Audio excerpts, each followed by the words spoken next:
Hello, hi guys! Magandang hapon sa inyong lahat.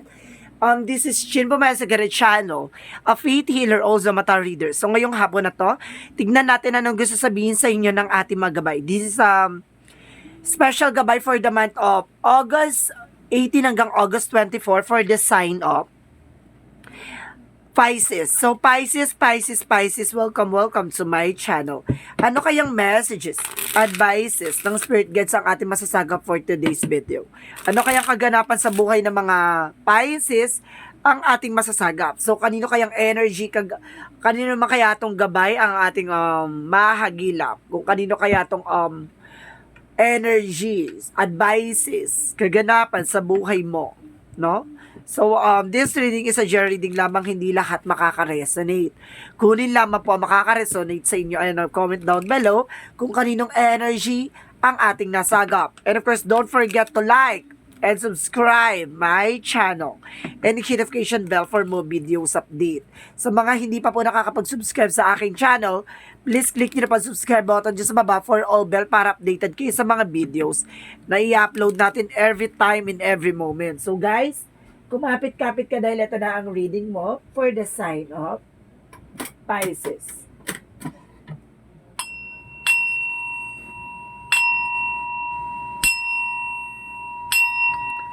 Angel Spirit, let's give information for the sign of Pisces.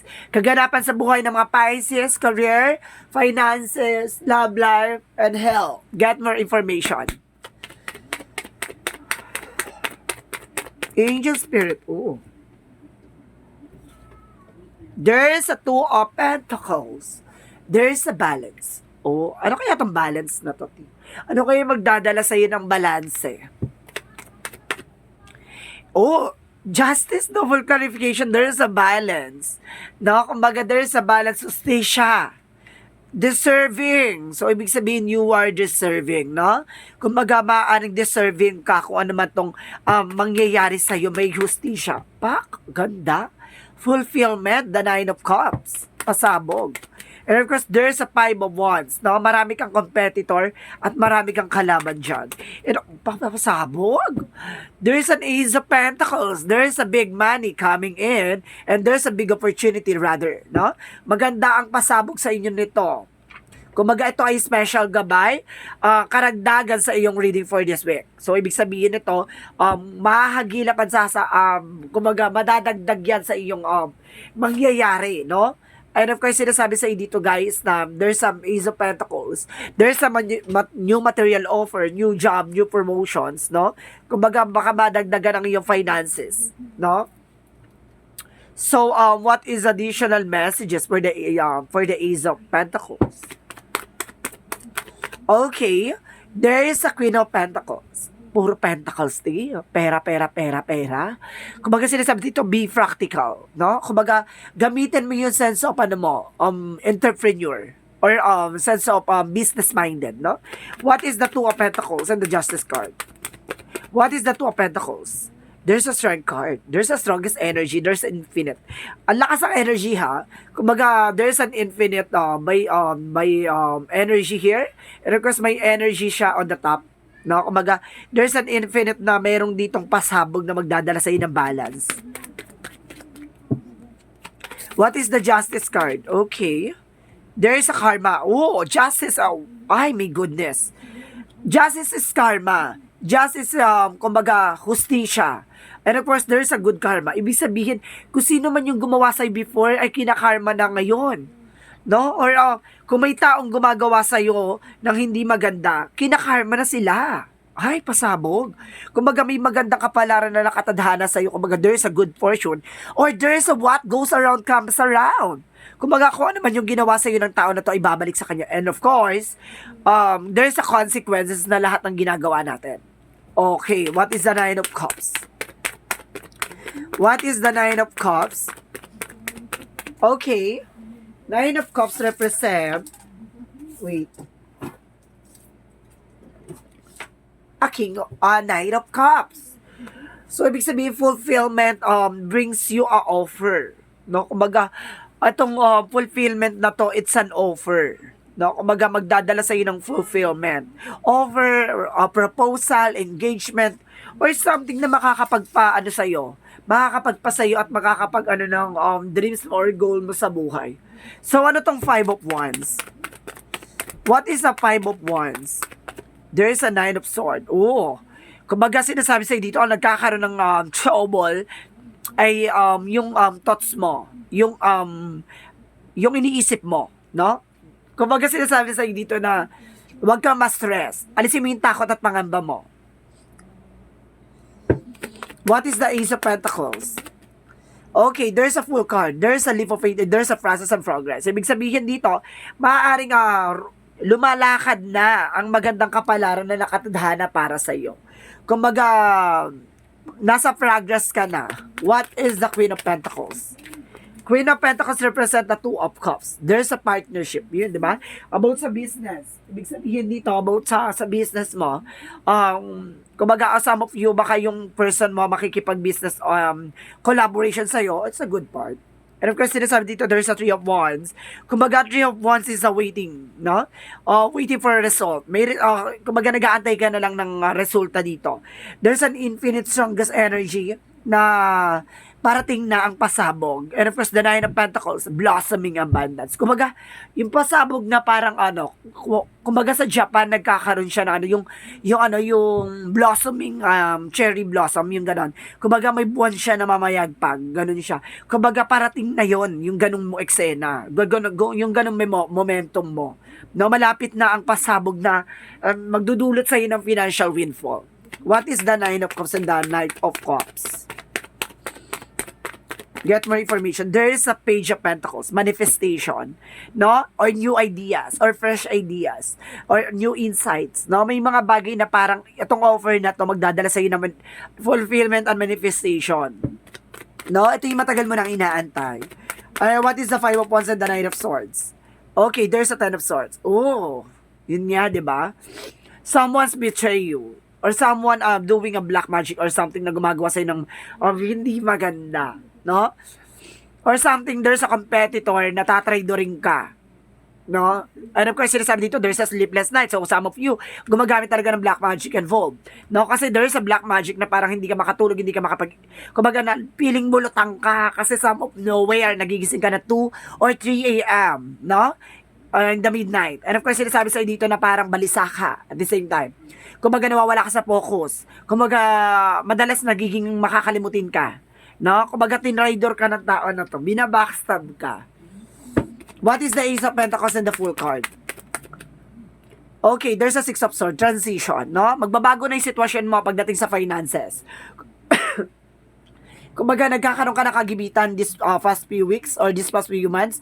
Ngayon, kumbaga, may pasabog dito, no? Blossoming, pasabog. What is the Queen of Pentacles and the Two of Cups? Get my information. Ang ganda ng eksena mo dito. Sinasabi sa'yo dito, Tina, wag mong sasayangin itong offer na to. No, itong offer by partnership, sinasabi sa'yo na wag mong sasayangin. So, what is the outcome? What is the overall outcome?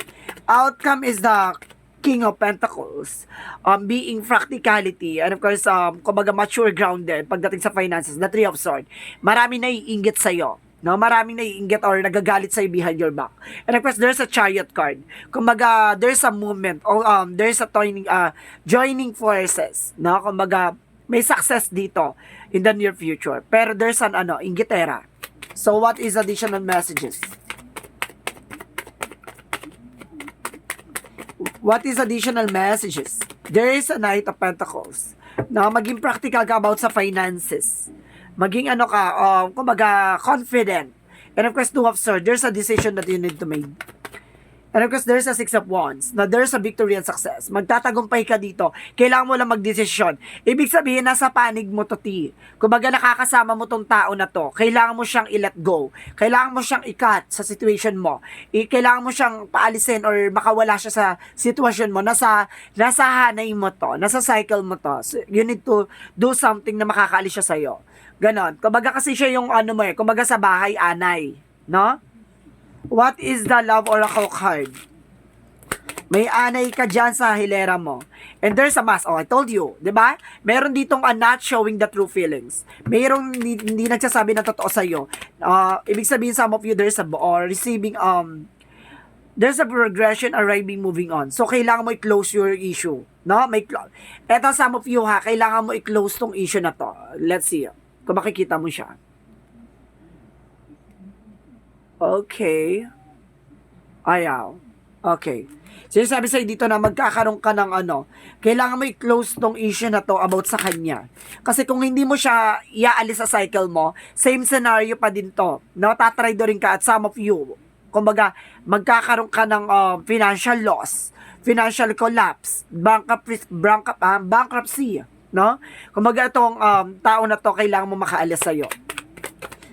Okay, sinasabi sa'yo dito, there's a workaholic. So, some of you, talaga nagpo-focus ka sa trabaho ngayon. Okay, sinasabi rin sa'yo dito by chakra, there's a destiny. So, ibig sabihin, may taong nakatadhana para sa'yo. Ibig sabihin, there's a deep soul connections. Okay? Pasabog. May love life na, may career pa. Pero syempre, kung may love life, may career, may ahas. Hindi pwedeng ganun walati. Kailangan tanggalin mo yung ahas. And of course, guardian and protected, no? Kailangan mo maging, kumbaga, i-guard or protectionan, no? Bantayan at protektahan ang kung ano man ang pag-aari mo. At sinasabi sa'yo dito, T, new beginning and fresh start is coming. No? May magandang simula na nakalaan para sa'yo at may malaking pasabog na nakalaan para sa'yo. What is additional messages? At sinasabi dito, there's a body work. So, some of you, kailangan mo na exercise. Kailangan mo na massage. No? And of course, spiritual teacher. Oh, sabi na. About sa spirituality, no? Kumbaga sinasabi sa'yo dito na, kaya ka inaalat kasi may malas sa'yo sa hanay mo. May nagbibigay malas sa'yo. So, ibig sabihin dito, I am supported. So, ibig sabihin dito na sinusuportahan ka ng angel spirit. And of course, let's see what's the meaning of this. Your angels are encouraging you to continue on your present life path with diligence and determination. And even greater success will come into your future. Ibig sabihin talaga, may malaking pasabog in the near future sa'yo. So, kailangan mo lang sundin at gawin yung mga bagay-bagay, no? At kumawala, no? Sa mga negatibo. What is the Monsology? What is this Montology? Look at the bigger picture. Ay, pasabog. So, kailangan mo tumingin sa bigger picture. No? Kailangan mo ditong, kumawala. No? Kailangan mong kumawala. At tingnan yung mga magagandang kahihinatnan. Yung parang, tinitignan mo na makukuha mo or ma-achieve mo yun. Or something na parang nakikita mo na kung sino yung traidor. No? And of course, there is a show the world the real you. Ipakita mo kung sino ka at kung ano ka talaga, no? Or baka iniisip niya, bait-baitan ka na ganun ka lang, no? Hindi ka marunong lumaban at hindi mo siya kayang pigilan. Kaya parang parang confident siya ginagawa niya. No, parang syunga-syunga ka. Ganun. Iniisip niya, syunga-syunga to. May ginagawa na ako, hindi pa alam. Ganun. Parang ganun siya. Pero hindi niya alam, nakikiramdam ka na. And kasi sinasabi dito, there is a thinking man. So, ibig sabihin, nag-iisip ka na dito, T. Kung ikaw ay lalaki or babae, nag-iisip ka na dito. Or may tumitingin sa'yo bilang isang diamond, no? And there's a yin and yang. So, kailangan mo maging balance, no? Maging balancey.